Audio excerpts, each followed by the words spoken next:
E teremos agora o primeiro discurso do Santo Padre nesse encontro com as autoridades, os representantes da sociedade civil e o corpo diplomático no Palácio Real, em Madrid.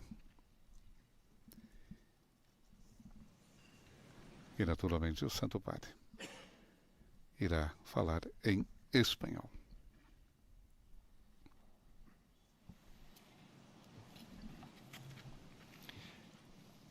Majestades, Altezas Reales, distinguidas autoridades y miembros del cuerpo diplomático, señoras y señores.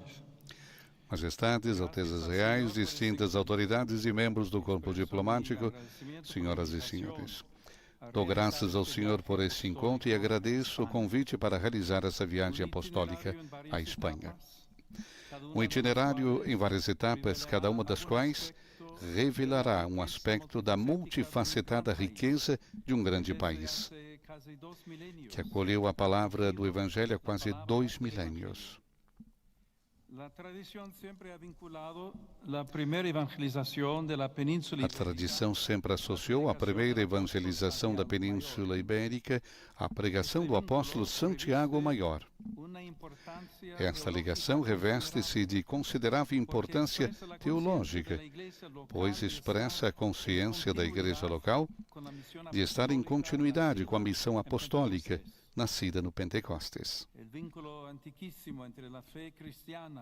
A ligação antiquíssima entre a fé cristã e essas terras, embora não esgote a identidade multiforme do vosso povo, moldou profundamente a sua cultura e representa uma fonte de esperança e de orientação entre os desafios que devemos hoje enfrentar juntos como família humana. Penso nas expressões da fé popular, que em cada cidade e pueblo. Penso nas expressões da fé popular que em cada cidade e aldeia representam uma autêntica dramaturgia da salvação ao ritmo do ano e nos diversos contextos da vida.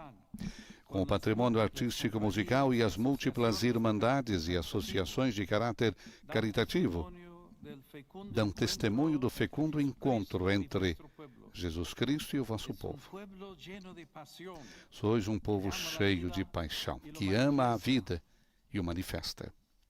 Vengo entre ustedes para confirmar, alentar e inspirar uma renovada fidelidade de los creyentes. Venho até vós para confirmar, encorajar e inspirar uma renovada fidelidade ao Evangelho de parte dos fiéis, bem como uma reconciliação e uma cooperação mais profundas entre as diferentes forças desta nação.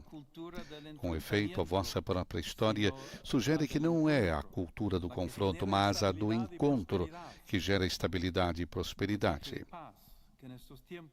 A bem ver, a mensagem de paz que nestes tempos, infelizmente, ressoa para alguns como ingênua e para outros como provocadora, encontra acolhimento em quem não se fecha em ideologias pré-fabricadas, mas se abre à verdade. Como nos ensinou o Papa Francisco, existe uma tensão bipolar entre a ideia e a realidade. A realidade simplesmente é. A ideia elabora-se. Entre as duas deve-se estabelecer um diálogo constante, evitando que a ideia acabe por separar-se da realidade. É perigoso viver no reino só da palavra, da imagem, do sofisma. Com efeito, conclui ele, a realidade é superior à ideia. A verdade é sempre maior do que nós. E por isso, surpreende-nos e atrai-nos para caminhos de purificação, de reconciliação, nos quais o diálogo com os outros e com o outro, com maiúscula, torna-se fundamental. A esse respeito, gostaria de referir-me a duas figuras deste país que, mesmo para além das suas fronteiras visíveis, há 5 séculos alimentam a vida da Igreja e a busca espiritual de muitos. Trata-se de João da Cruz e Teresa de Ávila, que se tornaram amigos na paixão pelo mistério divino. A sua mística é de olhos abertos, ou seja, não alheia à história, conduzindo, pelo contrário, à raiz das questões, ao coração da realidade.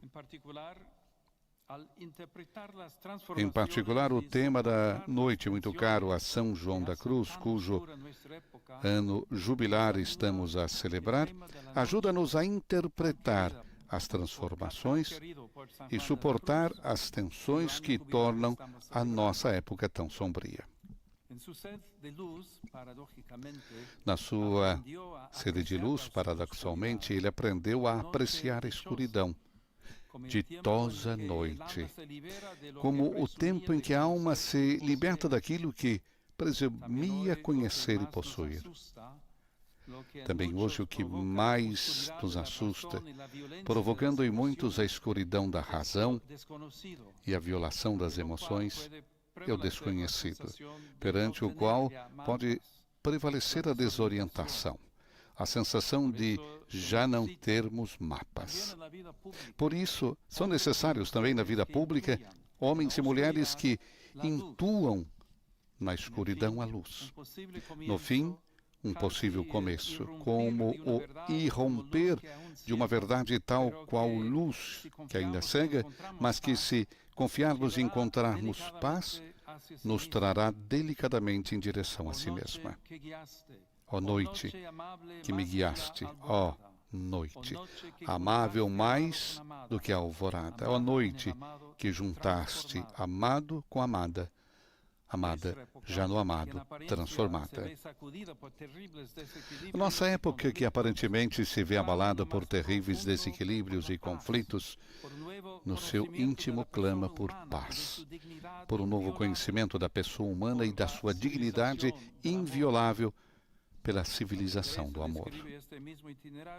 Santa Teresa descreve este mesmo itinerário com a imagem do castelo interior. Avançando de quarto em quarto em direção ao lugar mais íntimo, isto é, cada um em direção ao seu próprio coração, santuário da verdade, o espaço alarga-se, a mente abre-se, as contradições resolvem-se, as tensões dissolvem-se, os outros encontram o seu lugar. O universo torna-se lar. Não se trata de uma fuga intimista, mas de uma radical abertura ao totus alius et semper novus, que se realiza quando voltamos a nós mesmos. Esta dimensão do ser humano é o motivo pelo qual é preciso proteger a liberdade religiosa e de consciência. Hoje, a tentação de ganhar popularidade, atiçando o fogo das polarizações, parece crescer em vez de diminuir. A dignidade humana continua a ser violada. Por isso, precisamos de cultura, interioridade, educação livre e de qualidade. Necessitamos de transcendência. No entanto, a partir dessas noites escuras, homens e mulheres fiéis à verdade viram-se impulsionados a avançar de aposento em aposento, até o ponto em que, no âmago da consciência, a justiça e a paz se abraçam. É da sua futuro de um povo que busca a reconciliação e a paz.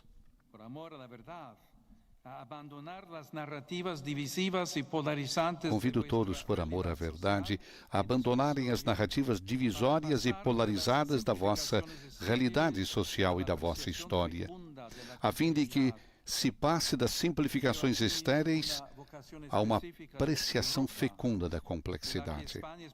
Vejo aqui uma vocação específica da Europa, da qual a Espanha é protagonista original e fundamental. É o presente que o velho continente pode oferecer ao mundo se quiser permanecer jovem, pois jovem é quem se sente que tem um futuro e uma missão que ainda o interpelam. Apreciar a complexidade e estudá-la, aprendendo a vivê-la como uma bênção, ao invés de negá-la, e fugindo das abordagens identitárias que parecem esclarecer tudo, mas que povoam um mundo de fantasmas e inimigos. Eis a tarefa de quem tem uma grande história às costas. As novas tecnologias converteram-se num ambiente artificial onde as nossas opções fundamentais são postas à prova. No seu seio, exacerbam-se os preconceitos, enfraquece o pensamento crítico e os interesses prepotentes semeiam impulsos de morte. Por outro lado, o bem pode resistir e ser comunicado. É necessário, sobretudo por parte de quem tem responsabilidades econômicas, políticas e institucionais, dar um salto qualitativo, uma mudança de rumo nos investimentos destinados à escola, à universidade e à investigação, às comunidades locais e à sociedade civil como sementeira de participação e mediação cultural. A segurança que pensamos com demasiada frequência provir das armas e dos muros amadurece, pelo contrário, quando se aprende a avançar com o outro, a crescer juntos, ombro a ombro. A vossa própria história o atesta. A presença do Islã na Península Ibérica, por exemplo, constituiu uma realidade política, cultural e religiosa de longa duração. Durante esse período, não houve apenas confronto, mas tentou-se criar um espaço de relação, conversa e diálogo sobre o sentido da verdade entre cristãos, muçulmanos e judeus. Na escola de tradutores de Afonso X, o sábio, especialistas pertencentes às 3 religiões, colaboraram na tradução do rico patrimônio árabe, grego e hebraico, contribuindo para a difusão de textos como, entre outros, dos filósofos Averroes, Maimonides. Em particular, cidades como Córdoba e Toledo converteram-se em lugares de mediação entre línguas, religiões e saberes. Porém, esta é a verdade que contam as cidades europeias. A sua estratificação histórica, o tecido de solidariedade que ao longo dos séculos moldou as suas diferenças, transformando inevitáveis conflitos em pontos de partida. Como nos enseñó otro noble hijo de esta tierra, nas provações e nos fracassos é possível repensar tudo, como nos ensinou outro nobre filho desta terra. Inácio de Loyola teve essa audácia, dando crédito às desolações e consolações do seu coração, num exercício de discernimento e imaginação pelo qual preferiu a paz às armas e os santos aos poderosos. Compreendeu que o bem pelo qual se sentia atraído não era utópico. E então a sua crise foi transformada em graça. O mesmo pode acontecer com as novidades que hoje nos inquietam e sobre as quais as nossas sensibilidades estão divididas. Evitemos palavras que humilham ou criem oposições. Escolhamos a clareza que ilumina e a franqueza que abre caminhos. Não abençoemos entusiasmos ingênuos. Não alimentemos medos estéreis. Em vez disso, indiquemos critérios de discernimento, dignidade da pessoa, destinação universal dos bens, opção pelos pobres, cuidado da casa comum, paz. E transformemo-los em ações, com projetos responsáveis, avaliações de impacto humano e social, inclusão dos mais frágeis, alfabetização digital, pesquisa e indústria orientadas para a justiça e a paz. Majestades, Altezas Reais, Senhoras e Senhores, expresso o meu agradecimento ao vosso país pela sua fidelidade ao direito internacional e ao multilateralismo, que se traduz num compromisso ativo com a paz e a solidariedade entre os povos. Ao mesmo tempo, encorajo-o a cultivar o diálogo e a amizade social também internamente, a ter em conta as perspectivas dos pobres e dos jovens ao imaginar o futuro. A harmonia